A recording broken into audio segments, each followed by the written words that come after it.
Saudi club Al হিলালে যোগদানের বছর পার হলেও মাত্র হাতে গোনা কয়েকটি ম্যাচ খেলতে পেরেছিলেন ব্রাজিল তারকা নেইমার জুনিয়র। এক বছরের দীর্ঘ সময় পর মাঠে ফিরে আবার ইনজুরিতে পড়ায় স্বাভাবিকভাবেই হতাশে ছিলেন এই তারকা। তবে এবার দ্বিতীয় দফার ইনজুরি থেকে মাঠে ফিরেই গোলের দেখা পেয়েছেন নেইমার।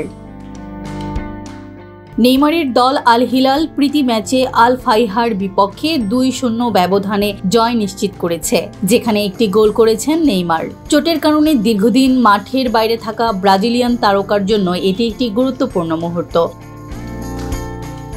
31 বছর বয়সী নেইমার পেনাল্টি বক্সের কাছ থেকে অনায়াসে একটি প্রথম শট নিয়ে স্কোর শিটে নাম লেখান। পুরো ম্যাচেই তার উপস্থিতি ছিল চোখে পড়ার মতো, কারণ দ্বিতীয় গোলটির ক্ষেত্রেও তিনি গুরুত্বপূর্ণ ভূমিকা পালন করেন। বার্সেলোনার সাবেক সতীর্থ ম্যালকম দ্বিতীয় গোলটি করেন। যদিও এটি একটি আনুষ্ঠানিক ম্যাচ ছিল না, নেইমারের পারফরম্যান্স তার প্রতিযোগিতামূলক ম্যাচের জন্য প্রস্তুতির আভাস দিয়েছে। নেইমারের শেষ গোলটি ছিল 2023 সালের অক্টোবর মাসে এএফপি চ্যাম্পিয়ন লিগে।